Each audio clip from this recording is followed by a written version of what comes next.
ஐயா வந்து ராஜசேகர் அவங்க உடம்பு முடியாததுக்கு இந்த அளவுக்கு இங்க வந்து தெய்வங்கள் ஆரம்பத்துல இந்த மூணு வயசுல வந்து நல்லா பேசினாங்க. இப்ப இருந்தாலும் அந்த ஆர்வத்துல வராங்க பாருங்க, அது ஒரு பெரிய விஷயம். இலக்கியம் அவங்க வந்து நம்மளுக்கு கைதட்டி நிச்சயமா கொடுக்கணும். நமது பக்கத்து நாடு வரைக்கும் சொல்லி கொடுத்துருவாரு அவர். ஐயா கண்டது ஐயா வந்து நாட்டுப்புற பாட்டு இல்ல எடுத்தாரு ஐயா ஐயா சாமி ஐயா. அதுக்கப்புறம் ஐயா கூட சொன்னாங்க அவர் இது மாதிரி கவிதை கழகத்துல வந்து ஏதோ ஒரு உதவி பண்ணாரு அப்படின்ட்டு. அதே மாதிரி ஐயா பத்தி சொல்லவே தேவையில்ல. அவரு ஆன்மீகத்துல வந்து கரைகட்ட வருவாரு. அவருக்கு பேச்செல்லாம் ஃபாலோ பண்றதுல எனக்கு ரொம்ப சிரமமா தான் இருக்கும். ஆனா இதெல்லாம் ஃபாலோ பண்ணிட்டு தான் இருப்பேன். நான் என்னுடைய அறிவுக்கு நான் எதாவது தெரிஞ்சுக்க முடியுமோ நிறைய விஷயங்கள் அவருக்கு தெரிஞ்சுக்கிறேன். அப்போ ஐயனார் ஐயா சில பேர் சொல்லலாம் யோசிக்காதீங்க. அவர் இந்து மணி ஐயா அவர் சொல்லிதான் ஆகணும். சொல்லாம நிறைய கற்றுவாரு அவரு. ஏன்னா அவரை பத்தி இவ்வளவு பாராட்டுறதுகள். ஏன்னா நகைச்சுவை நமக்கு வந்து நகைச்சுவை தான் முக்கியம். எவ்வளவுதான் நம்ம பெரிய தெரிஞ்சுக்கணும். இடையில எவ்வளவு பெரிய படம் பார்த்தாலும் இடையில நகைச்சுவை இல்லை இல்லைன்னா அது போராட்டு போயிடும். அந்த விஷயத்துல வந்து அவர் ஐயா ராஜகோபால் ஐயா பாத்தீங்கன்னா எங்க சொல்லிட்டு போதான் சொல்லிட்டு இருக்கேன்னா இந்த பாடங்களை கற்றுக்கொள்ள சொல்லிட்டு இருக்கேன். அதுல உங்க அக்கா வளர்ந்த தங்கச்சி படம் ஒரு கதை சொன்னாரு பாருங்க. அது எனக்கு அப்படியே மனசுல போய் வச்சு போயிருக்குது. வீரஜனையா வந்து இன்டர்நேஷனல் லெவலில் பிக் பண்ணுவாரு. அவர் பல மொழிகள்ல கற்று தெரிந்தவர். கரெக்டா எங்க பாயிண்ட் பிடிக்கலாம் எதை பிடிக்கலாம் அடுத்து அவரு. அப்புறம் ராஜவேலையா அவங்க 2 வரியில வந்து நிறைய விஷயங்களை சொல்லக்கூடியவர் அவரு. சிவகுமார் ஐயா விட்டேன் அவரு பாடல் அந்த பழைய பாடல்கள்ல அந்த அருமையா பேசி அந்த பாட்டு அதோட அர்த்தங்களை சொல்றதெல்லாம் அவர் வர முடியாது. இதெல்லாம் வந்து நிறைய விஷயங்கள் சொல்றேன். இதுல இன்டைரக்டா வந்து இதுல பாருங்க ஐயா தனபால் ஐயா இன்டைரக்டாவும் நேரடியாகவும் குமார் ஐயா மூர்த்தி இருக்கு. இவங்கெல்லாம் வந்து மறைமுகமா வந்து நமக்கு வந்து இந்த வயசுலயே வந்து இந்த அளவுக்கு செய்ய முடியும் அப்படிங்கிறது வந்து நமக்கு வந்து ரொம்ப ஆர்வமா சொல்லி செய்ய வேண்டிய விஷயங்கள் இருக்கு. அந்த தன்னுடைய சார்ந்த பொறுப்புகளை சொல்றாங்க. பொறுப்புகளை வந்து எப்படி பண்ணணும் அப்படிங்கிறத வந்து தொழில் ஈடுபாடு சொல்லுவோம்ல அது மாதிரி உள்ளதுல வந்து இவங்க எல்லாம் ஒரு இருக்கிறதுனால இது வந்து போயிட்டு இருக்கு, நல்லா போயிட்டு இருக்குது.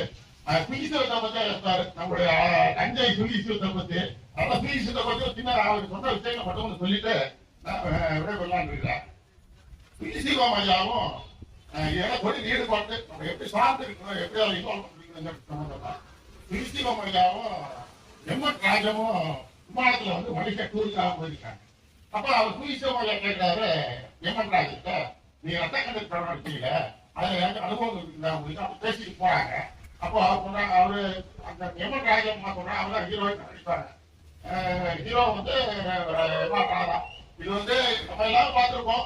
ராஜமணி ஐயா தான் இளமையா இருக்கிறாரு. அவரு இளமையில வயசு அவர் பார்த்துக்கான்னு தெரியல படத்தை. அதுல வந்து ஒரு சீன் வரும். அது என்னன்னா குருவாயா இருப்பாரு ஒரு ஸ்டேஜுக்கு. அப்புறம் எம்எட் ராஜா வீட்டுல இருப்பாரு. எம்எட் ராஜா வந்து வெளியில தான் வருவாங்க. வண்டி ஏறுவாங்க, வண்டி ஏறி போயிட்டு இருப்பாங்க. இவர் முடியாம ஒரு ரூபம் போட்டு அடிச்சிருப்பாங்க. அப்படி ஏற்றி வந்து எங்க போயிட்டு வர அப்படின்னு பேசிட்டு வண்டி ஏறுவாங்க பின்னாடியே போறதுக்கு. அப்ப என்ன பண்ணுவாங்க, திரும்பி அந்த ரூம்ல இருக்க சொன்னாங்க நீ எதுக்கு திருப்பி இங்க வர சொல்லிட்டு ஒரு காலால வச்சு உதச்சிருச்சீங்க அவங்க சொல்றாங்க. அவர் தூக்கிட்டு அப்ப வந்து எங்கிட்ட சொல்றாங்க அப்படி டைரக்டர் வந்து இது மாதிரி எம்ஆர் ராதாவை நீங்க வந்து உதைக்கணும் அப்படின்னு சொல்றப்ப ஐயோ அந்த நான் பண்ண மாட்டேன், அவங்க எவ்வளவு ஒரு ஜீனியஸ், நான் அதை பண்ண மாட்டேன் அப்படின்னு சொல்றாங்க. அப்ப அவங்க சொல்றாங்க எம்ஆர் ராதா சொல்றாரு இல்ல நீ உத அப்படின்றாரு. நீ உங்களுடைய தொழில் நிம்முடைய நடிப்பு உதைக்கிறது என்னுடைய நடிப்பு வந்து அவ்வளவுதான் பாக்குறது.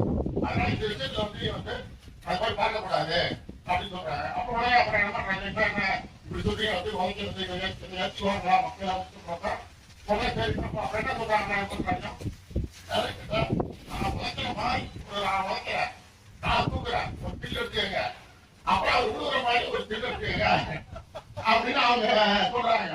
அப்போ எவ்வாறு வந்து இல்ல அது வந்து நம்ம பணம் கொடுத்து பார்க்கிற ரசிகர்களுக்கு செய்யற துரோகம். அதுக்கு நான் ஒத்துக்க மாட்டேன், நீ உத அப்படின்னு சொல்லிட்டு ஷூட்டிங் எடுக்கிறாங்க.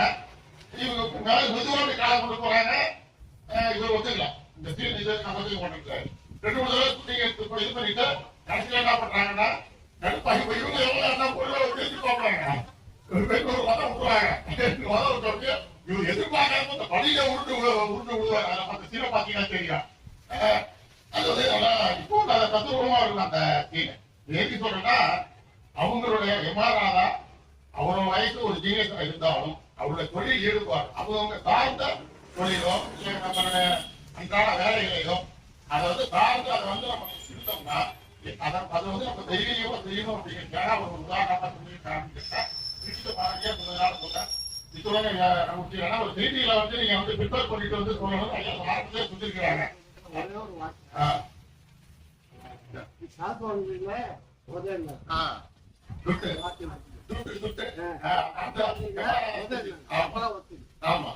உடனே வச்சுட்டான். அது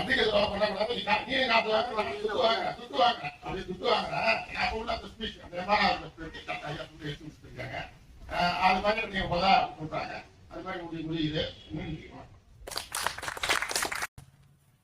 நானும் வாழ்வியல் சம்பந்தமாக ஒரு சில வரிகளை ஒரு சில செய்திகளை கோடிட்டு காட்டி விடைபெற விரும்புகிறேன். நான் ஒரு புதுக்கவிதை படித்தேன். பூவுக்கு சாய்ந்து பூத்து வைத்த மலருக்கும் மனமொன்று என்று எழுதப்பட்டிருந்தது. அதேபோல ஒரு நாள்தான் வாழ்வு என்றாலும் காலையிலே மலர்ந்து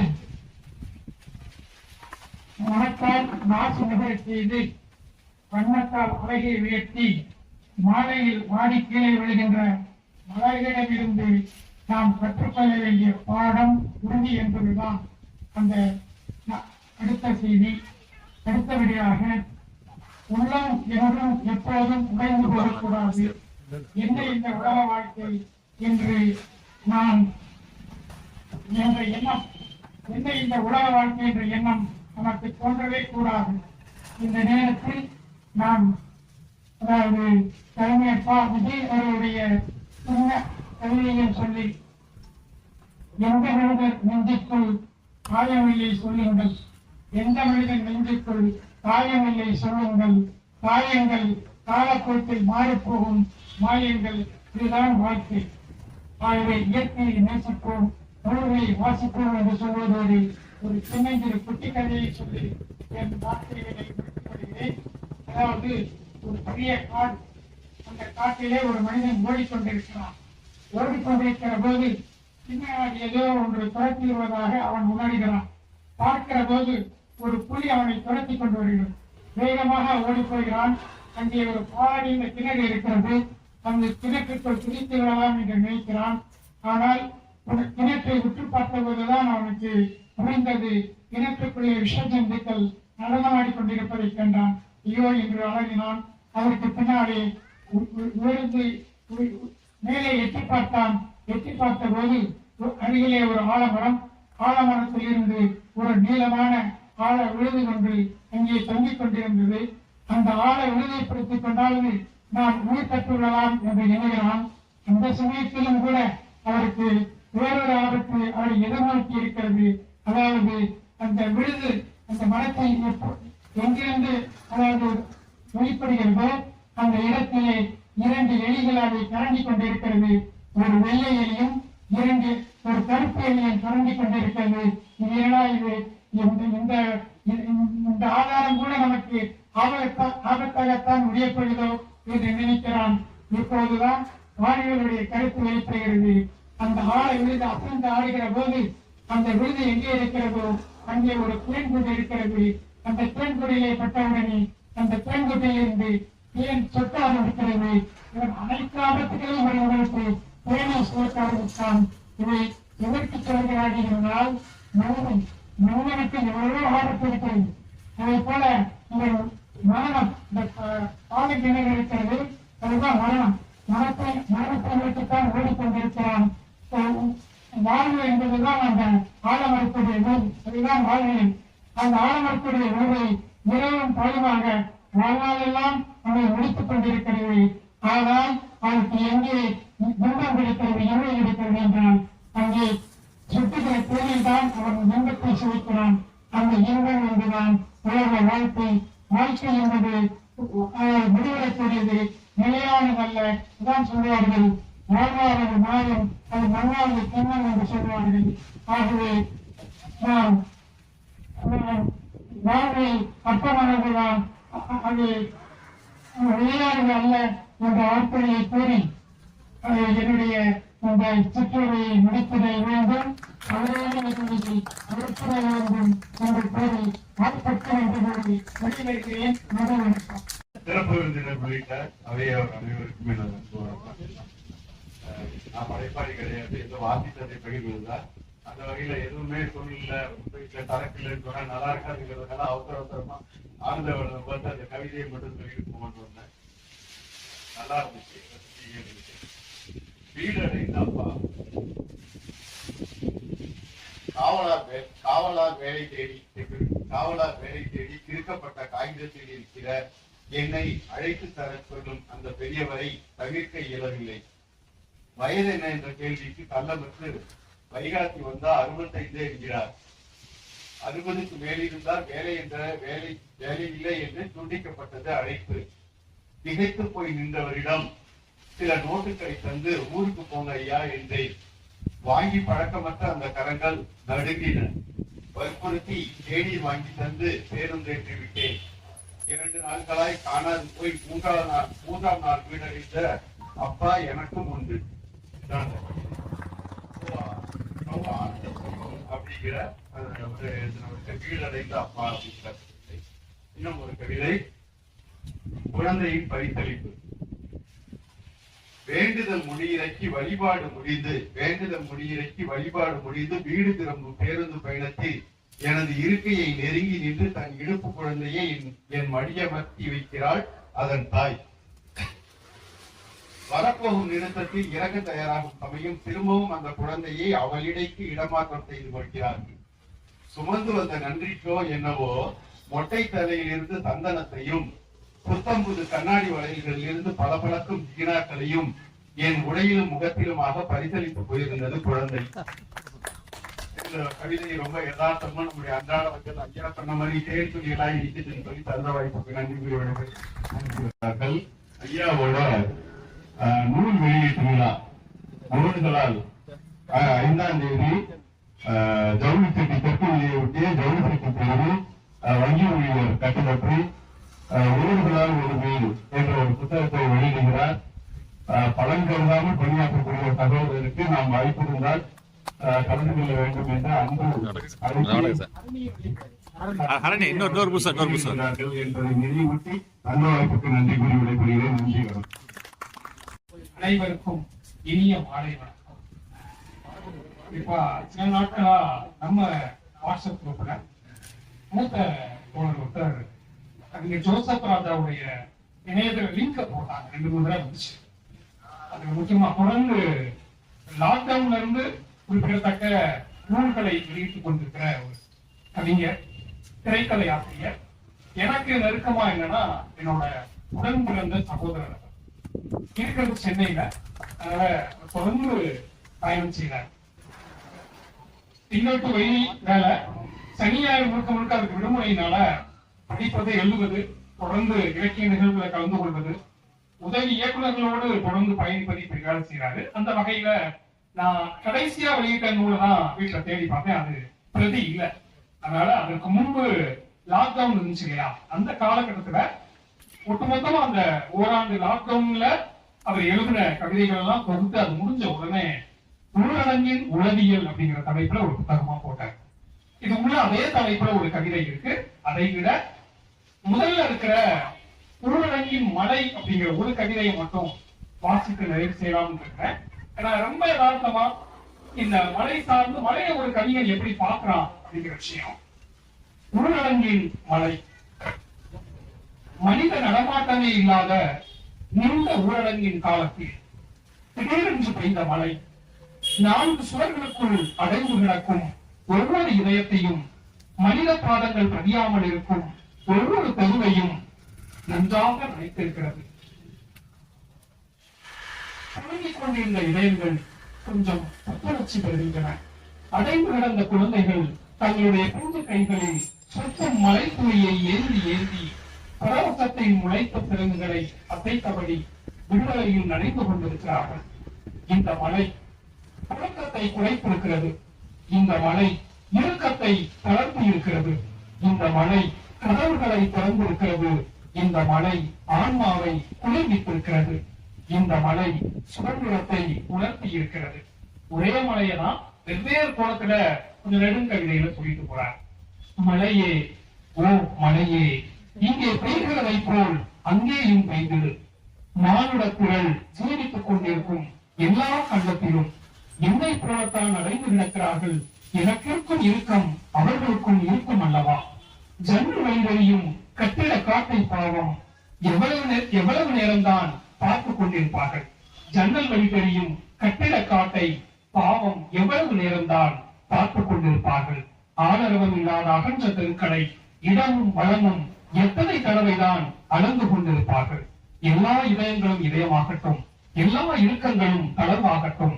இன்னும் கொஞ்ச நேரம் பெய்திடும் மழையே. நீண்ட கோடை, நீண்ட தனிமை எத்தனை துயரமானதென்று யாரையும் விடவும் மனித குலத்தை அதிகமாக நேசிக்கும் உனக்கு தெரியும். யாருடைய முகத்தையும் யாரும் பார்க்கவில்லை, யாருடைய கைகளையும் யாரும் கொடுக்கவில்லை, யாருடைய அணைப்பிலும் யாரும் சிரிக்கவில்லை, யாருடைய கண்ணத்திலும் யாரும் முத்தமிடவில்லை.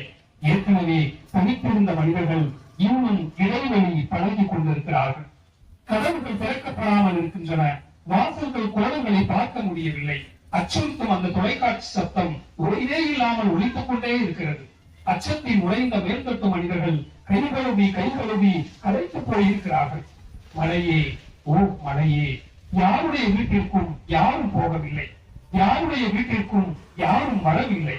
எல்லோருக்குமான உறவாக, எல்லோருக்குமான உயிராக நீ மட்டும்தான் எல்லோரையும் தேடி வந்திருக்கிறாய், எல்லோரையும் தேடி நினைத்திருக்கிறாய். உயிர்ப்புள்ளி வைரஸ் உறவுவதாய் சொல்லப்படும் இந்த கொடுங்காலத்தில் கொதிக்கும் வெயிலில் தகிக்கும் சாலைகளில் உயிர் பிடித்து நடையாய் நடந்து கொண்டிருக்கும் பசித்த வயல்களும் பயந்த விழிகளும் இன்னும் கோபத்தை கூட்டுவது உண்மை என்ற போதிலும் எளியோரையும் வலியோரையும் கண்டுகொள்ளாத அரசாங்கங்களுக்கு மத்தியில் பொதுவாய் நீயாவது புரிந்து கொண்டிருப்பதை கவிஞனாய் வரவேற்பேன். என்றென்றைக்கும் முதலாளித்துவத்தை போல என்னுடைய மனிதர்களை கைவிட்டு விடாதே. என்னையும் உன்னையும் விட்டால் அவர்களுக்கு யார்தான் இருக்கிறார்கள்? நன்றி. தலைவர் உள்ளிட்ட அனைத்து ஆண்களுக்கும் மாலை வணக்கம். இன்று பொறியாளர் தன்மசுந்தர் ஐயா அவர்கள் உப்பை பற்றி அவருக்கே உரித்தான நடையில் இலக்கிய மேற்கோளை காட்டி அருமையாக உரையாற்றியது என்னை கவர்ந்தது என்பது பதிவு செய்கிறேன். இதற்கு முன்பு கடலும் கிழவனும் என்ற ஹெமிங்வேயுடைய அந்த நூலை 5 நிமிடத்திலே உரையாற்றிய அது குறிப்பை நான் படித்தேன். 1954 இலக்கியத்திற்கான நோபல் பரிசு பெற்ற அந்த நூல் இங்கே கருத்துக்கு வைக்கப்படுகிறது என்று சொன்னால் இது இலக்கிய ஆர்வலர் மட்டும்தான் இலக்கிய ஆளுமையில் கொண்ட வட்டமாக இது மாறி இருக்கிறது. அதே போல ஐயா திருமலை அந்த கணிப்பட அடிமைகளுடைய அந்த கதை எழுதியவர் பேர்களுடைய கடைசி எனக்கு ஞாபகம் இருக்கிறதுக்காக சொல்றேன். பிறந்த பெண் எழுத்தாளர் நூலும் இங்கே பரிமாறப்பட்டது. இதெல்லாம் கூப்பிடுறதுக்காக இதுக்கு முன்னாடி ஒரு நூல் பண்ணிருக்கீங்க அந்த ஐயா அவர்கள். இப்ப இந்த நூலெல்லாம் படித்தவங்க எல்லாருமே இந்த வாசல் வட்டத்துல தன்னுடைய கருத்தை படிக்கிறார்கள். ஒரு செய்தியை படித்ததே இந்த நேரத்துல போட்டித் தேர்வு பயிற்சியாளர் தலைமையில இந்த கூட்டம் நடப்பது என்பது நூல்களை பற்றியுமே மையப்படுத்தி சில விஷயங்களை படித்ததில சொல்ல வேண்டியதா இருக்கு. உங்களுக்கு தெரிஞ்ச விஷயமா இருக்கலாம். வாசிப்பு எவ்வளவு அவசியம் என்பதை புத்தகம் பேசுகிறது என்ற அந்த இதழில் வந்த ஒரு கருத்தை சுருக்கமாக சொல்ல விரும்புகிறேன். புத்தக வாசிப்பை ஊக்குவிக்க உலகத்தில் உள்ளவங்க என்ன செஞ்சிட்டு இருக்காங்கிறத தமிழகத்தில் உள்ளவங்க தண்ணீர் உள்ளவர்கள் உணர்ந்து கொள்ள வேண்டும் என்பதற்காக நான் குறிப்பிட விரும்புகிறேன்.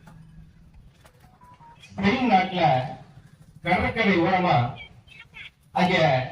அந்த புத்தகத்தினுடைய கதாபாத்திரங்களை வேஷம் விட்டு புத்தகத்தையும் எடுத்துட்டு போய் அந்த கதாபாத்திரத்தை வேடமிட்டவர்களை எல்லாம் அழைத்து சென்று புத்தகம் விற்பனை செய்கிறத பதிவு செய்திருக்கிறார்கள்.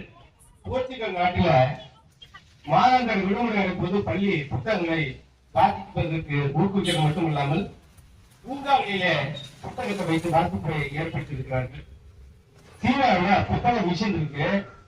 அதுல காசு போட்டா அது காசு போட்டது மட்டும் இல்ல, நீங்க விரும்ப புத்தகத்தை டைப் பண்ணீங்கன்னா புத்தகம் வருது அந்த மிஷின்ல. அதே போல ஜப்பான்ல உணவு விடுதிகளில உணவு ஆர்டர் பண்ணி நம்ம சொல் ஹோட்டல்லாம் போனீங்கன்னா தெரியும், அது ஒரு 10 நிமிஷத்தை வீண் அடிக்க கூடாதுன்னு அந்த டேபிளுக்கு அடியிலேயே ரேக்ல புத்தகத்தை வச்சிருக்காங்க. அந்த ஆர்டர் வர வரைக்கும் அந்த புத்தகத்தை படிக்கிற மாதிரி.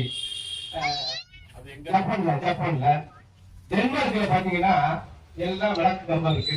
விளக்கு கம்பத்தோட ஒரு பாக்ஸ போட்டு வச்சிருக்காங்க. அதுல நீங்க போய் புத்தகம் வைக்கலாம், இல்ல நீங்க வச்சு படிக்கணும்னு சொல்லிட்டு நீங்க படித்த புத்தகத்தை அங்க வைக்கிறதுக்கான ஏற்பாடு விளக்கு கம்பத்துல கட்டி வச்சிருக்க ஒரு செய்தி டென்மார்க்கில் நடைபெறுகிறது. அதே போன்று ஸ்வீடன் நாட்டுல செயின்ட் பீட்டர் தினம்னு கொண்டாடுறாங்க. அங்க பிள்ளைகள் பெற்றோர்களுக்கு மனச்சென்று கொடுக்குறாங்க. ஆனா பிள்ளைகள் பெற்றோருக்கு புத்தகத்தை கொடுக்குறாங்க. எவ்வளவு பெரிய விஷயம் பாருங்க. ஒரு முக்கியமான செய்தி நம்ம தெரிந்து கொள்ள வேண்டிய தெரிஞ்சிருக்காங்க நினைவுபடுத்திருக்காங்க. அடுத்து பாரிஸ் நகரத்துல இரவும் பகலும் வாசிப்பதற்கு பூங்காக்களிலே பாதுகாப்பான ஏற்பாடு செய்யப்பட்டு வாசிக்கிறதுக்கான ஏற்பாடு இரவும் பகலும் படிக்கிறதுக்கான வாய்ப்பு உருவாக்கி என்பது பெருமைக்குத்தக்கது. எல்லாத்தோட முக்கியமானது கீபா நாடு. மருத்துவமும் கல்வியும் மக்களுக்காக இலவசமாக மட்டுமல்லாமல் அரசின் கடமையாக கருதுகிற அந்த கீபா நாட்டிலே ரேஷன் கடையில தலை சிறந்த புத்தகங்களை ஒரு ராக் வச்சு ரேஷன் பொருளை வாங்குறவங்க எல்லாரும் இந்த புத்தகத்தை வாங்க வேண்டும் என்ற அடிப்படையில ரேஷன் கடையிலையும் புத்தக விற்பனை அரசு சார்பாக நடைபெறுகிற அந்த செய்தி புத்தகம் பேசுகிற அந்த தலைப்புல நான் படித்த செய்தி ஒரு பொது பொதுப்படுத்த ஆளுமைகள் இருக்க இடத்துல இருக்கு. எல்லாத்தோட முக்கியமான ஐயா அவர்கள் கருந்தை ஜெயக்குமார்கள் நான் படித்த பள்ளியில கணித ஆசிரியர். அந்த கரந்தை தமிழ்ச்சங்கத்தினுடைய முக்கிய இலக்கு இலச்சினை என்ன சொன்னால் தொண்டு தமிழ் முன்னேற்றம். இந்த அந்த கரந்தை தமிழ்ச்சங்கத்தில் பயின்றவர்கள் அனைவருமே இந்த இலச்சினையை உள்வாங்கி கொண்டு சென்ற இடங்கள் எல்லாம் தன்னுடைய கடமை செய்து கொண்டிருக்கிறார்கள். அவர்கள் தான் ஓடுதலான ஒரு மேடை சொல்ல கொடுத்தாங்க. தலைவர் சொன்னாங்க புத்தகங்கள் எங்க வாசிக்கப்படுகிறது அப்படின்னு பார்க்கிற போது ஒரு நூல் வெளியிட்ட விழாவிற்கில இலக்கிய ஆளுமைகளை கலந்து கொண்டிருந்த போது சிறப்பிக்கப்படுகிறது. அந்த உணவை பற்றிய உணர்வுகள் நமக்கு கிடைக்கின்றது. அந்த அடிப்படையிலே அந்த நிகழ்ச்சியில நம்ம கலந்து கொள்ள வேண்டும் என்று கருத்தை தெரிவித்து தலைவர் 8 மணிக்கு முடிக்க இருக்கிறதுனால நிறைய விஷயங்கள் இருந்தாலும் காலத்தை நன்மை கருதி சொல்ற முக்கியமான விஷயம் தலைவருக்கு மாவட்ட நூலக அலுவலர் சொன்னாங்க. தமிழகத்திலே கூர்ந்து கவனிக்கப்படுகிறது அழகம்பாள் நூலகம். அதுக்கு அடுத்து சூழப்பாடி நூலகம் 193 நடத்திருந்தாலும் கூட தமிழகத்திலே தொடர்ந்து பார்த்தீங்கன்னா கூட்டம் நடத்திருக்கோம். அவங்க மாவட்ட நூலக அலுவலர் எங்க கிளை நூலகம் ஏகோவலர்கள் பணி நிறைவே சிறப்பாக கிளை கொண்டாடணும். அவருக்கு துறை சார்ந்த பணி நிறைவு பாராட்டுலாம் நடந்தது. எங்கள் வாசல் வட்டம் எல்லாம் போய் சேர்ந்து அவங்களுடைய நூலகரும் பங்களிப்ப சொன்னாங்க. தஞ்சை மாவட்டத்திலேயே ஒரு நூலகருக்கு நூலகர் வாசல் வட்டம் பணி நிறைவு பாராட்டை நடத்திவிட்டு மைய நூலகத்திலும் பாராட்டுகிற அந்த பண்பை அந்த வாசகர்கள் பெற்று மனதாக பாராட்டுகிறார்கள். ஆக இந்த வாசக வட்டம் இந்த ஒருங்கிணைப்பு பணிகள் எல்லாம் அந்த தஞ்சை மாவட்ட நூலகத்திலே தமிழாக இருக்கிறது என்பதை நம்முடைய பாலகிருஷ்ணன் அவர்களுக்கு நான் தெரிவித்துக் கொண்டிருக்கு. இந்த வாய்ப்பு அளித்தவர்களுக்கு நன்றி கூறி வைக்கின்றேன். ஒரு மாலை நேர வகுப்பு நடந்து கொண்டிருக்கிறது. நான் ஒரு தாமதமாக வந்த மாணவன். இந்த பெருமாள் நிலையம் சொல்லாம முன்னாடி வந்து நின்று வார்த்தைகள் சொல்லுகிறேன் சொன்னது எனக்கு ரொம்ப ரொம்ப மகிழ்ச்சியாக இருக்கிறது. பொதுவாக இந்த வாசலை வந்து நான் 2 வருடத்துக்கு முன்பு தான் வந்து முதல் முறையாக கலந்து கொண்டேன். அசோக் அவர்கள் பேசுகிற அன்றைக்கு வந்தேன். வருவதற்கான ஆசை இருக்கிறது, ஆனால் சந்தர்ப்பங்கள் அமைவது இன்றைக்கு கூட அப்படித்தான். நான் கரந்தை ஜெயக்குமார் நானும் எப்படியாவது போயணும்னு சொல்லி விழுந்தடிச்சு வச்சேன் பரிசையாக. இந்த நேரத்தில் கூட என்னை மதித்து வாய்ப்பு கொடுப்பதற்காக இருக்கிறது. வந்ததற்காக நான் ஒன்று சொல்ல வேண்டும். ரொம்ப நேரம் நெருங்கி விட்டோம்னா ஒரு 4 நிமிஷம் தான் இருக்குது. இருந்தாலும் கவிக்கோ வந்து பெருமான் அவர்கள் தெருவிடத்தில் ஒரு கேள்வி எழுதுகிறார். நான் ரொம்ப ரசித்த ஒரு 40-30 ஆண்டுகளுக்கு முன்பு சூழல் வந்திருக்கேன். என் வாழ்நாளில் மறக்க முடியாத ஒரு கல்வி. ஒரு பெரு விளக்கு தெரிந்து கொண்டிருப்பதை பார்த்துவிட்டு ஒரு கவிஞனுடைய பார்வையில் அது எப்படியெல்லாம் இருக்கிறது என்று சொல்கிறார். முதலாவது என்ன சொல்றாங்கன்னா, அதுல ஈஸ்வர் முடிக்கிறது அது தண்ணீர் வராத நகராட்சி குழாய்க்கு முன்னால் குளங்கள் காலி குளங்கள் சுற்றி கொண்டிருப்பது போல் இருக்கிறது என்று ஒவ்வொன்றுக்கும் சமூகத்துடைய அக்கறை அதை வெளிப்படுத்திக் கொண்டே வருவோம். அடுத்து ஒன்று சொன்னார், யாரோ ஒருத்தன் வந்து அதுல நோட்டீஸை ஒட்டிட்டு போறான். யாரோ ஒருத்தர் வந்து அதை ஒரு நோட்டீஸை ஒட்டிட்டு போறாங்க. ஒரு நாய் வந்து தன் காலால் நனைத்து விட்டு போறது. சம்பத்தை பற்றிய உயர்வுக்காக சொல்ல வர்றாரு. அங்கிருந்து வந்து ஒரு நாய் வருது, காலால் நனைத்து விட்டு போகிறது. ஒரு ஏழை சிறுவன் அதன் மடியில் உட்கார்ந்து வாசித்துக் கொண்டிருக்கிறார். தன் ஒளிக்கிரணங்களால் அவன் தலையை வட்டி கொடுத்தார். ஒரு கண் தெரியாத ஒருவர் அந்த பக்கமாக நடந்து வரும்போது அதன் மீது மோதிக்கொள்கிறார். அப்பொழுது அந்த விளக்கு கம்பம் நாணத்தால் தலைகுனிந்து நின்றது. இந்த உலகத்தில், அதாவது இந்த வெளிச்சத்திலே ஒரு சிறுவன் வந்து ஒரு கல்லை எடுத்து அந்த விளக்கை நோக்கி அடிக்கின்றான். அவ்வாறு அடித்து உடைபடும் போது என்ன உணர்த்துகிறது என்றால், இந்த நாட்டில் வழிகாட்ட வந்தவர்களுக்கெல்லாம் கடைசி மரியாதை அதுதான் என்பதை காட்டுகிறது என்று சொல்லிவிட்டு, ஒரு கண் தெரியாதவர் நடந்து வந்து அதை மோதிக்கொள்ளும் போது இந்த விளக்கு கம்பம் தலைகுனிந்து வெட்டத்தால் இருந்தது. எல்லாருக்கும் எல்லாம் செய்தேன், உனக்கு ஒன்றும் நான் ஒன்றும் செய்ய முடியாமல் போயிருப்பது. எனவே உலகத்துடைய வாழ்க்கையினுடைய நிலத்தனமான உண்மை ஒன்று இருக்கிறது. அது அறத்தினால் வருவதுதான் இன்பம், நன்மை செய்வதால் வருவதுதான் இன்பம் என்பதை எந்த நூல்களால் எப்படி படித்து முடித்தாலும் கடைசியாக வர வேண்டிய விடை ஒன்றுதான் இருக்க வேண்டும், அது அறமாக இருக்க வேண்டும். எனவே அது கவிதையோ கற்பனையோ எதாக இருந்தாலும் இருக்க வேண்டும் என்பது என்னுடைய கருத்து. இது போன்ற கவிதைகள் இருந்தாலும் நேரம் கல்வி நான் நிறைவு செய்கின்றேன். நண்பர் தனபால் அவர்களை நான் இந்த இடத்துல மிகவும் வெற்றி பேச வேண்டும். ஏனென்றால் 2 தனபால்கள் எனக்கு உண்டு. ஒன்று எங்களுடைய கூட்டுறவு காலனி, அடுத்தது இப்படி பெயர் ஒற்றுமையோடு 2 சங்கங்களை நடத்த உலகத்தில் எங்க பார்க்க முடியாது. அதை குறிப்பாக அந்த ஒரு வாய்ப்பு கேட்டால் அங்கே இப்படிதான் தலைப்பட்டு போகிறது. இங்கே எப்படி இருந்தாலும் எங்கிருந்தாலும் இந்துமணியை போல இருக்க என்னால் முடியவில்லை என்பதை வாய்ப்புக்கு ரொம்ப நன்றி. அனைவருக்கும் வணக்கம். இந்த நிகழ்ச்சியில கலந்து கொள்வதற்கு மிகவும் தாமதமாகிவிட்டது. அதற்காக வருத்தத்தை முதற்கண் தெரிவித்துக் கொள்கிறேன். இந்த உரை என்னை பற்றி ஒரு சிறு அறிமுக உரையாக வைத்துக் கொள்கிறேன். நான் கரந்தை தமிழ் சங்கத்தின் உமாமகேஸ்வரி மேல்நிலைப் பள்ளியிலே பட்டதாரி நிலை கணித ஆசிரியராக 30 ஆண்டுகள் பணியாற்றி ஓய்வு பெற்ற ஒரு ஆசிரியர். கரந்தை தமிழ் சங்கத்தில் பணியாற்றியதுனால எனக்கு எழுதணுங்கிற ஒரு ஆர்வம். இதுவரை 11 அச்சு நூல்களை எழுதி வெளியிட்டிருக்கிறேன். கரந்தை தமிழ் சங்கத்தின் 100 ஆண்டு கால வரலாற்றை தொகுத்து 2 நூல்களாக எழுதி எனது நண்பரோடு சேர்ந்து எழுதி வெளியிட்டிருக்கிறேன். கணித ஆசிரியராக இருப்பதால் கணிதபதி ராமானுஜனின் வாழ்க்கை வரலாற்றை தொகுத்து ஒரு நூலாக வெளியிட்டிருக்கிறேன். அது இணையதளத்துல ஒரு இலவசமாவே கிடைக்குது. கிட்டத்தட்ட 30,000 மேல 30,000 பேருக்கு மேல டவுன்லோட் பண்ணியிருக்காங்க. அது இந்த மாதிரி ஒரு 11 அச்சு நூல்களை எழுதியிருக்கேன். அதே மாதிரி அமேசான்கிற இணையதளத்துல என்னோட நூல்கள் வந்து ஒரு 51 நூல்கள் இன்னைக்கு இருக்கு. அதுல போய் பார்த்தோம்னா 50 நூல்ல டவுன்லோட் பண்ணி படிச்சுக்கலாம். நம்ம இப்ப 12வது நூல் ஓடுகளால் ஒரு மேடு, ஓடுகளால் ஒரு மேடுன்னு கம்பரோட பிறந்த இடத்தை பற்றிய ஒரு சிறிது ஒரு பயண நூல். அது ஒரு 24 பயண கட்டுரைகளையும் தொகுப்பு அந்த நூல். நான் எந்தெந்த ஊர்ல போயிட்டு வந்தாலும் அந்த ஊரை பற்றிய செய்திகள் எல்லாம் தொகுத்து ஒரு பயணமா எழுதுறது.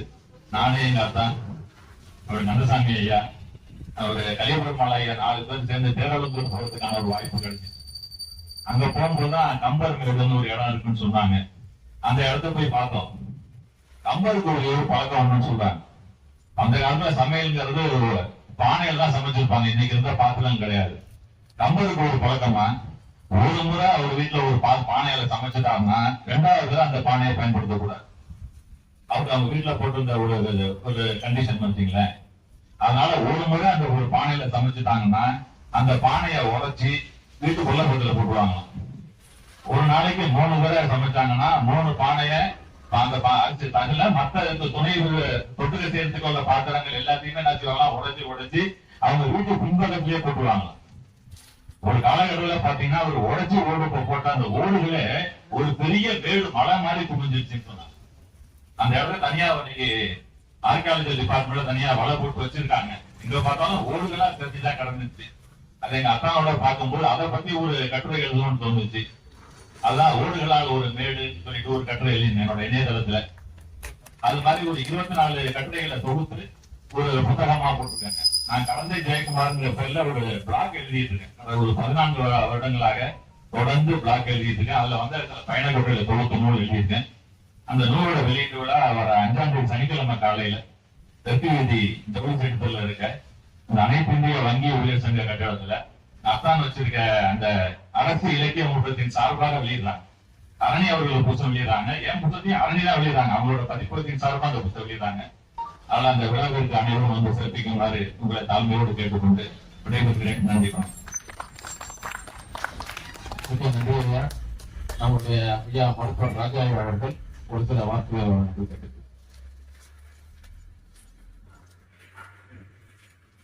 நான் வந்து பேராசிரியர் ராஜா ரங்கராஜ் அப்பாவை நிறைய பேர் தெரிஞ்சுக்கலாம். ஏன்னா எல்லாத்தையும் பேர் இருக்கோம்.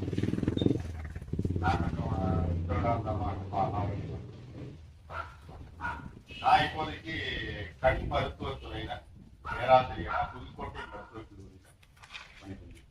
கண் மருத்துவத்துறையில பேராசிரியர் இதுதான் இருந்தேன்.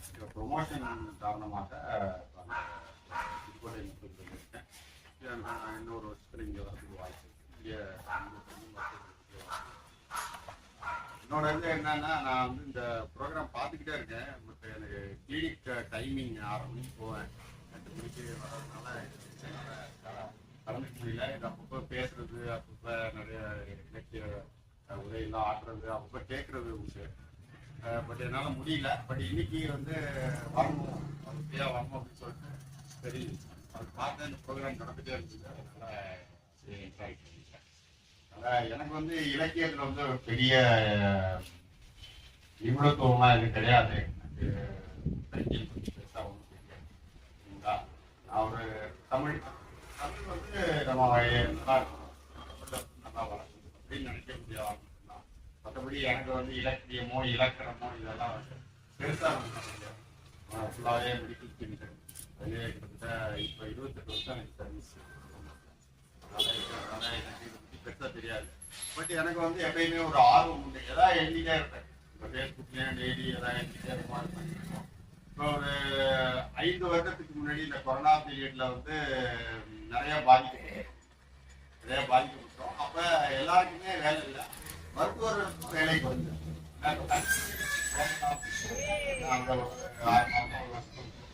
கொரோனா அப்படிங்கிற பிரச்சனை வந்ததுனால அங்க டியூட்டி அப்படின்னு போனதுனால பாக்கி நேரம்லாம் நாங்கள் ஃப்ரீயாக தான் இருக்கோம்.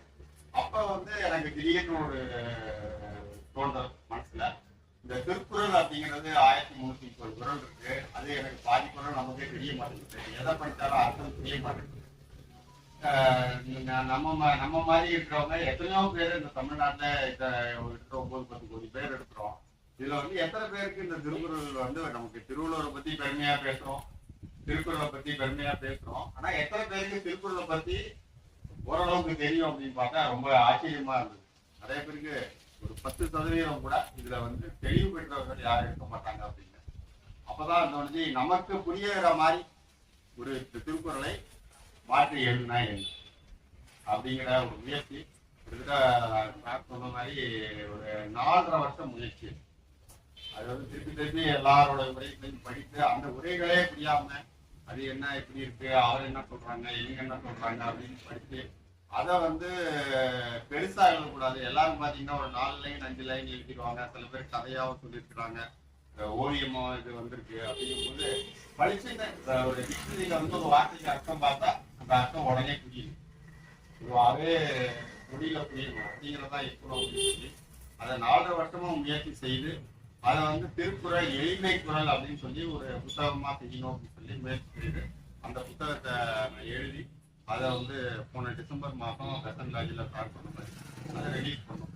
அப்போ வந்து அவங்க வந்து திருக்குறள் அந்த நம்ம தமிழ் யூனிவர்சிட்டியில வைஸ் சான்சலரா அந்த பொறுப்புல இருந்தவர் பூவே பாலசுப்ரமணியம் அவங்க ஐயா தான் வந்து அதை வெளியிட்டாங்க. அந்த புக்கை அவங்க வந்து நான் வந்து உங்க முயற்சிக்காக வெளியே வர்றேன், ஆனா இந்த புத்தகத்துக்காக நான் வரல அப்படின்னு சொல்லி ஸ்டேஜ்ல வந்து பேசினாங்க. இது வந்து பெரிய முயற்சி எடுத்து செஞ்சிருக்காரு. பட் வந்து இவருக்கு இலக்கியமும் இலக்கணமும் ரொம்ப நிறைய தெரியல அப்படின்னு சொல்லி அந்த ஃபங்க்ஷன்லேயே சொன்னாங்க. சொல்லிட்டு நான் இதை திருப்பி உங்களுக்கு 1 மாசத்துல தரேன் அப்படின்னு சொல்லி அந்த புத்தகத்துல உள்ள சில விஷயங்கள்லாம் திருப்பி கொடுத்துட்டு அதை திருப்பியும் அவர்கிட்டயே கொண்டு போய் காமிச்சேன். இப்போதான் இது பெர்ஃபெக்டாக வந்திருக்கு, இது செகண்ட் எடிஷனா ரிலீஸ் பண்ணுங்க அப்படின்னு போட்டு அது செகண்ட் எடிஷனா அதை கொண்டு வந்தோம். அந்த செகண்ட் எடிஷனை இந்த புத்தக நிலையத்துக்கு நீங்களாம்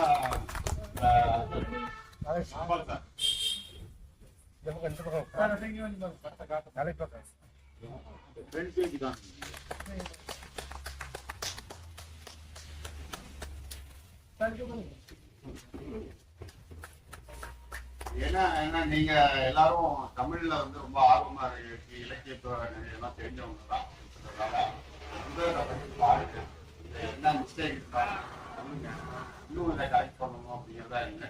இன்னொரு முயற்சி இதை வந்து என்னன்னா 2 லைன்ல வந்து இங்கிலீஷ்லயும் எழுதிட்டு படிச்சு புரியணும், ஆர்டினா கொண்டு கேட்கணும் அப்படின்னு ட்ரை பண்ணி எழுதிட்டு இருக்கேன். இங்கிலீஷ்லயும் கிராமர்லாம் பெருசா தெரியாது, பட் இருந்தாலும் முயற்சி செய்து நான் எழுதிட்டு இருக்கேன். இங்க யாராவது இங்கிலீஷ்ல நல்லா அந்த இது கிராமட்டிக்கலா பாக்குறவங்க இருந்துச்சுன்னா நான் எழுதி அவங்ககிட்ட காட்டுறேன், நீங்க திருப்பி கொடுங்க. அதை இன்னும் அதை ஈஸியா கொண்டு போக முடியும், நிறைய பேருக்கு கொண்டு போகணும். படிச்சா உடனே தெரியும். நம்ம திருக்குறள்னு பேசுறோம், திருக்குறள் சிலையெல்லாம் வச்சிருக்கோம், பட் ஒரு சாமானிய மனிதனுக்கோ அவங்களுக்கும் புரியணும் அப்படிங்கிற ஒரு இதுலதான் செஞ்சது. இதுதான் என்னோட முயற்சி, முதல் முயற்சி. சார்லாம் வந்து நிறைய புத்தகம் வெளியிட்டு இருக்காங்கன்னு சொன்னாங்க, அதெல்லாம் ஒரு பெருமைக்குரிய விஷயம். அதெல்லாம் வந்து பெரிய சாதனை. ஒரு உலகத்துல வந்து எந்த சாதனையை விட இந்த புத்தகம் எழுதிட்டு போறதுங்கிறது ஒரு பெரிய சாதனை. அந்த புத்தகம் வந்து அது வந்து பல ஆண்டுகள், நூற்றாண்டுகள் அது நிற்கும் ஹிஸ்டரியில. நீங்க வந்து நம்ம பேரு மறையாம அந்த இடத்துல நிற்கும். அதனால அந்த முயற்சி வந்து எல்லாருமே செய்யணும், ஏதாவது ஒரு வகையில செய்யணும். இதை முடிச்சுட்டு அடுத்தது கண் சம்பந்தமா விஷயங்கள்லாம் எழுதணும் அப்படின்னு அதை வந்து எழுதிட்டோம். இங்கிலீஷை முடிச்சிடுவோம் அப்படின்னு ட்ரை பண்ணிட்டு. அதனால உங்களுடைய ஆதரவும் இதை படிச்சுட்டு இதுல என்னென்ன மிஸ்டேக் இருக்கு அதெல்லாம் சொல்லுங்க. இதெல்லாம் நம்ம கரெக்ட் பண்ணி அதை இன்னும் கொஞ்சம் அடுத்த எடிஷன்ல வரும்போது இன்னும் கொஞ்சம் அதை கரெக்ட் பண்ணி அதை கொண்டு வரும். நன்றி. ஆனா அவர்கிட்ட நான் மயங்கினது அவரோட தமிழ் புலமை தான். எவ்வளவு 30 வருஷத்துக்கு முன்னாடி மேடையில பேசினாருன்னா எப்படி தெரியுமா, அப்படியே ஹைட்டு வரா ஹைட்டே பார்த்துட்டே இருப்பான், அப்படியே உச்சரிப்பு மாறாம பேசுவாரு. ஆனா புலமை வந்து அவர் ஆங்கிலத்துல தான்.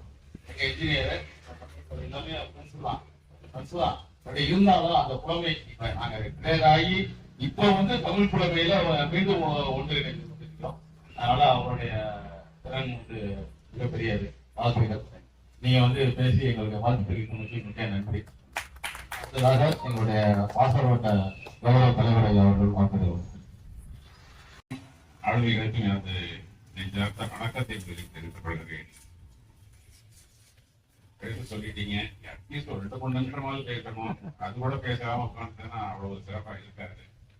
ஆனா நம்ம ரமகாரன் சொன்னாரு, தலைமையை மாறுற போது இந்த சிறப்பு அடுத்த சிறப்பு அடுத்த சிறப்புன்னு தொடர்ந்து சிறப்பாகவே மறுத்து சொன்னாரு. முக்கியமா சொன்னேன், இன்றைக்கு நண்பர் வந்து இன்னைக்கு அவர் எடுத்துக்கொண்ட தலைப்புக்கு ஏற்ப தன்னுடைய பேச்சை வந்து மிகச் சிறப்பாக அடுத்து நமது திரு அவர்கள் வந்து வியட்நாம் பாரதோட வெற்றிக்கு மூல காரணம் ராஜரத்ன சோழன் ஒரு காரணத்தை சொல்லி சொன்னாரு. அந்த கருத்தும் ஒரு இதமான ஒன்றா இருந்தது. அப்ப நண்பர் நம்ம கருணாநிதி சார் வந்து மிகச்சிறந்த ஆசிரியர்னு தெரியும். அவருக்கு எனக்கு நினைவாற்றல் குறைஞ்சிடுச்சுன்னு அவர் சொல்றாரு. அதை நான் ஏற்றுக்க தயாரா இருக்கேன்னு இந்த அவையில நான் தெரியப்படுத்துறேன். எப்படின்னா 3 அவையில நான் பேசுற போது ஐக்கியூ அதிகமா உள்ள பையன் யாருன்னு கேட்கிற போது நானே சொன்னேன், கிரிஷ் ஆரோ அப்படிங்கிற 11 வயசு இந்திய வம்சாவளியை சேர்ந்த ஒரு பையன் பிரிட்டிஷ்காரன். அவனுக்கு தான் வந்து ஐக்கியூ அதிகமா இருக்குன்னு சொல்லிட்டு எவ்வளவுன்னு கேட்கிற போது சார் தான் சொன்னார் 162ன்னாரு. அப்படி சொல்றவர் வந்து எப்படி நினைவு இல்லைங்கிறத நான் ஏற்றுக்க முடியும். அடுத்த இன்னொரு கேள்வி கேட்டா, இதுவரைக்கும் யாரு அதிக ஐக்கியூன்னு கேட்கிற போது ஐன்ஸ்டீன் அப்படின்னு சொன்னார்.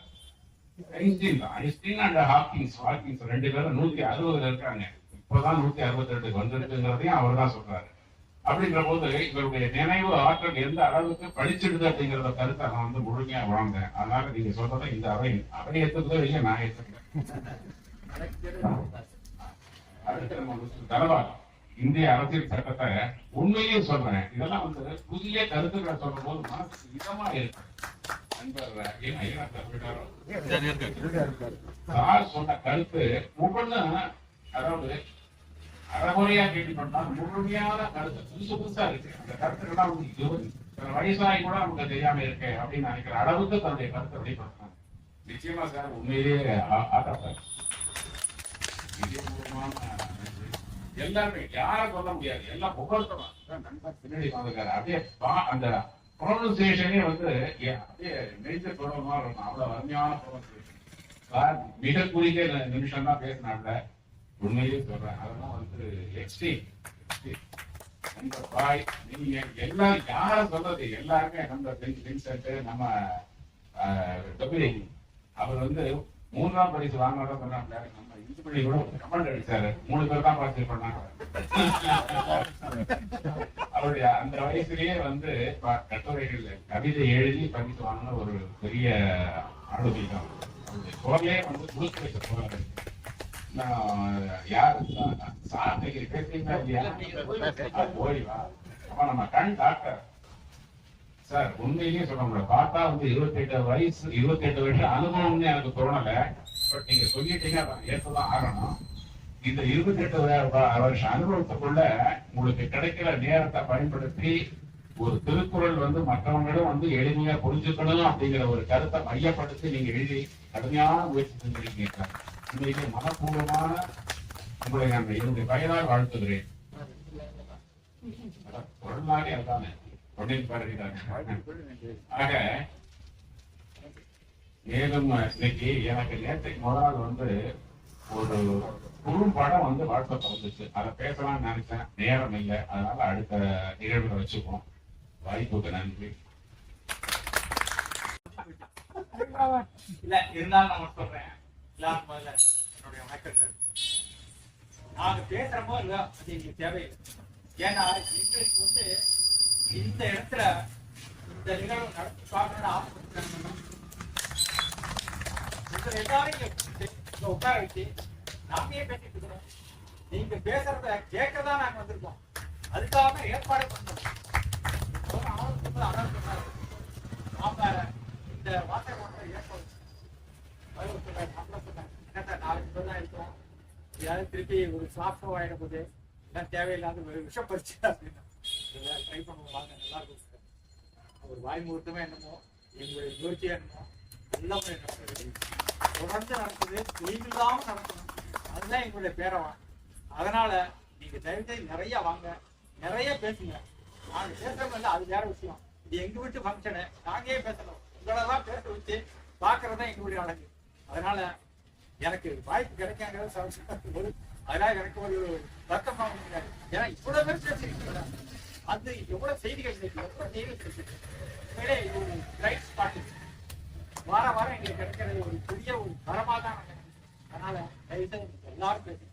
ஆனாலும் அவர் வந்து அப்படி மைக்க குடிச்சு 1 நிமிஷம் சொல்றது ரொம்ப கஷ்டமா தான் இருக்கு. எனக்கு இல்ல அவர் பாருங்க, போன வாரம் அவர்கிட்ட மைக்க குடிச்சிட்டு 1 நிமிஷம் அவர் சும்மாவே 3 கதை சொல்லுவாரு. அவர்கிட்ட போய் ஒரு வாரம் தலைப்பட்டியாக்க போய் 4 லைன் அவரால் கவிதை எழுத முடியாது, 40 லைன் எழுத முடியாது.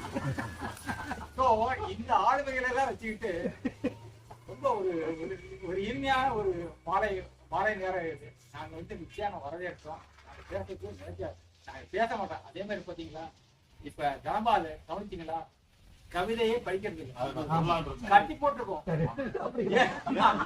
அவர் வந்து பதிவித்தா போதும், 5 நிமிஷத்தா மத்தவங்க கொடுக்கலாம், போதும். அதை படிங்க, அதுல கமெண்ட் பண்ணுங்க. எங்களுக்கு அதுதான் பெருமை, அதுதான் எங்களுக்கு ஒரு சந்தோஷமே. உண்மையிலே நான் அன்னைக்கு அவர் ராஜராஜ பத்தி சொன்னாரு, அதை பத்தி நீண்ட நேரம் பேசணும்னு ரொம்ப ஆசைப்பட்டேன் நான். ஏன்னா அதுல எனக்கு 2-3 டவுட்லாம் கேட்கறாங்க, நேரம் இல்லை. 8 ஆயிடுச்சு, அதுக்காக 8:35 ஆயிடும். அதுலயும் சினிமா தியேட்டர்ல விட்ட உடனே ஓடுறதுக்கு ஒரு 5 நிமிஷம் பேசுவோம். கதை முடிஞ்சோட ஒரு நண்பர் கதை பேசலாம், அவருக்கு பேசலாம். இந்த வாரம் ஏற்ற நீங்க எப்படி இருக்காங்க? கொஞ்சம் சுமூகமான, ஏதாவது நட்புதான் முக்கியம் முடிஞ்சு நமக்கு இலக்கியம் ஒரு ரொம்ப முக்கியம். கூடுறோம், இப்போது நாம ஒவ்வொரு வாரமும் கட்டிக்கிறோம், இன்னும் பேசுறோம். ஏதாவது செய்ய சொல்றோம், இவரை பத்தி தெரிஞ்சுக்கிறோம், அவரை பத்தி தெரிஞ்சுக்கிறோம், அதுதான் முக்கியம். இதுதான் பேசணும். அடுத்த வாரம் தான் தெரிஞ்சுக்க போறோம். அதனால நான் பேசுறது உங்களுடைய டவுட் வந்து எனக்கு அனுப்புங்க, நான் ரிப்ளை பண்ணிடுறேன். அதுக்கு நேரம் கிடையாது சார், பணம் கிடையாது.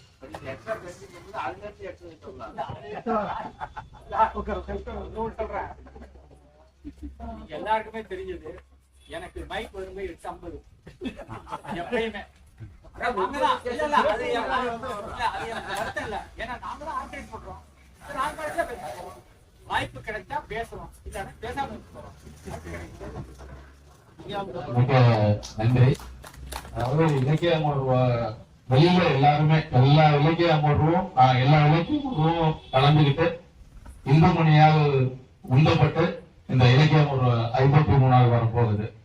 எல்லா இலக்கிய அமர்வுகளும் பண்ணீங்கன்னா யார் நிர்வாகம் இருக்கோ அவங்கதான் நிறைய பேசுறாங்க, மற்ற யாருமே பேசுறது இல்லை. நான் எல்லா நிர்வாகம் போயிட்டேன் எக்ஸப்ட் என்னுடைய நகர நூலகம். நகர நூலகத்தை பார்த்தோம்னா ஏன் நம்ம நூலகத்துல கொண்டு வர முடியாது அப்படின்னு நாங்க ஒரு ஆலோசனை கூட்டம் எங்க நிர்வாகத்தை நகர்ல உருவாக்கணும். நம்ம நகரை நம்ம அது மாதிரி கொண்டு வரணும் அப்படின்னு. அதனால இதுல எங்களுடைய மெயின் நிர்வாகத்தோட மெயின் என்னன்னா வந்திருக்கவங்க அவ்வளவு பேரும் பேசணும். இந்த டைம்ங்கிறது என்னன்னா எல்லாருக்குமான வாய்ப்பா அது இருக்கணுங்கிறதுக்காக டைம். அதுக்கெல்லாம் நீங்க ஒவ்வொருத்தருக்கும் அரை மணி நேரம் கொடுத்தாலும் பேசுவீங்க. ஆனா எங்களுக்கு என்னன்னா இன்னைக்கு 25 பேரும் நம்ம இங்க இருந்து வந்திருக்கோம், அவங்க பேசிட்டு போகணும். அதுதான் எங்களுடைய கொள்கை. அதுக்காகதான் சுருக்கமாக பேசிருங்கன்னு சொல்றது, வேற ஒண்ணு இல்லை. ஏன்னா எல்லாருமே பேசணும். இங்க வந்துட்டு பேசாம போனோம் அப்படிங்கிறது இன்னை வரைக்கும் இல்லை எங்களுக்கு. அது வரக்கூடாதுங்கிறதுனாலதான் நேர கட்டுப்பாட்டை நிர்வாகம் எடுத்த முடிவை நாங்க இம்ப்ளிமெண்ட் பண்றோம். அதுக்கு ஒத்துழைக்கிற அனைத்து ஆளுமைகளுக்கும் எங்களுடைய நன்றிகளை நாங்கள் தெரிவித்துக் கொண்டு எங்களுடைய நிறைவுரையாக கௌரவ தலைவர் ஐயா ராஜவேல் ஐயா அவர்களை உரையாற்றும்படி கேட்டுக்கிறேன்.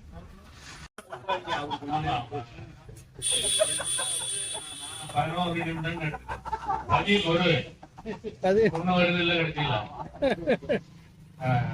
உங்கள் அனைவருக்கும் முதற்கண் என்ற நன்றியை தெரிவித்துக் கொள்கிறேன். சென்ற வாரம் நான் பேசுறப்ப திருக்குறளையும் சுத்த மதத்தையும் சம்பந்தப்படுத்தி பேசினேன். ஏன்னா திருக்குறளை அவங்கவுங்க எல்லாரும் தங்கள் மதத்தை சார்ந்து சொல்றாங்க. இந்த வாரத்தில் நான் என்ன பேச போறேன்னா சமண மதத்தை சார்ந்தது என்று சொல்பவர்கள் என்றார். அல்ல வர்த்தமான மகாவீரர் என்ற துறை அவர் அரசு குற்றத்தில் நாட்டிலே. ஆனால் அந்த புத்தரை போல் அவரும் அரச குடும்பத்தை எல்லாம் திறந்து சன்னியாசியானார். சன்னியாசியானது மட்டுமல்ல, அரச குடும்பத்தை திறந்ததில் போலவே தன் உடைகளையும் திறந்து நிர்வாணமாக தோணி வந்தவர். அவர் என்ன சொல்றாருன்னா, ஒருத்தர் நேருக்கு நேரா ஏதாச்சும் பேசலாம், ஆனா அவன் இல்லாத போது அவனை பற்றி பேசக்கூடாது, பேசுறது தப்பு அப்படின்னு மகாவீரர் சொல்றார். அதேதான் திருக்குறள். திருக்குறளையும் சொல்றாங்க. என்ன கொஞ்சம் தன்னின்று தன்னரை சொல்லிடும் சொல்லற்க முன்னின்று பின்னுள் அதுக்கு நேரம் எதை விமர்சித்து அதை பற்றி கவலை இல்லை. ஆனா அவன் போனதுக்கு பிறகு இன்னொருத்த போய் அவன் அப்படிப்பட்டவன் இப்படிப்பட்டவன் பேசுறான், அது தவறு அப்படின்னு. அதே மாதிரி இன்னொரு இடத்துல என்ன சொல்றா,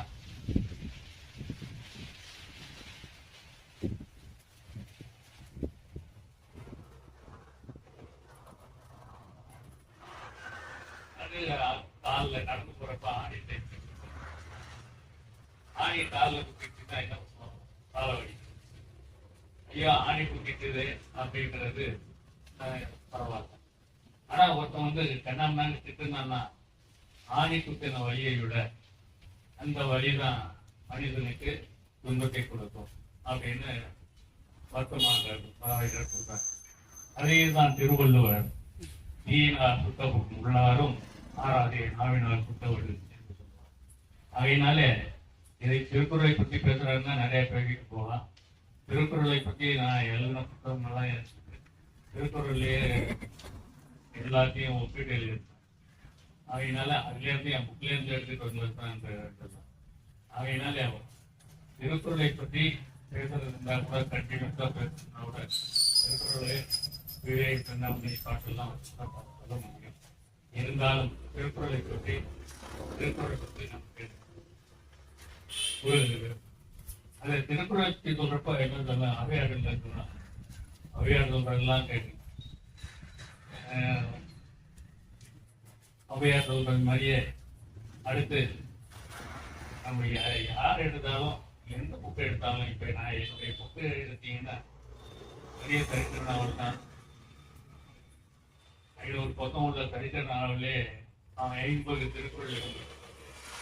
அப்படிப்பட்ட திருக்குறளை நாமும் அனைவரும் நம்ம முதலியே ஒரு தீர்மானம் ஆகி வச்சிருக்கோம். திருக்குறளை பற்றி பேசணும், வர்றப்ப பேசணும்னு சொல்லியிருக்கோம். ஆனா அது மறந்து போயிடுச்சு. ஆனா நான் கொஞ்சம் நன்றி சொல்றேன் அந்த திருக்குறளை பற்றி நான் சொல்றேன். அதனால நான் வருங்காலங்களிலும் திருக்குறளுக்கு நான் நன்றி எடுத்துக்கொள்வேன். நன்றி. போன வாரத்துக்கு முந்தின வாரமே இதற்கான விவாதம் நடத்தப்பட்டு 55வது வாரம் திருக்குறள் திறனாய்வு. அதாவது திறனாய்வுனா நம்மளுடைய திறன், உங்களுடைய திறன், அது நகைச்சுவையாக இருந்தாலும் சரி, அதிலிருந்து கதையாக இருந்தாலும் சரி, திருக்குறளை பற்றி நாம் அறிந்ததை நீங்கள் அறிந்ததை பகிர்வதுதான் 55வது வாரம். 55வது வாரம் அனைவரும் திருக்குறள் மட்டும்தான் பேச வேண்டும், திருக்குறள் பற்றி தான் பேச வேண்டும். தலைமை விருந்தினரும் திருக்குறள் சார்ந்துதான் பேசுவார் என்று தெரிவித்துக் கொண்டு 5வது வாரம் திருக்குறளுக்கு தாங்கள் தயாராக வரும்படி கேட்டுக் கொண்டிருக்கிறேன்.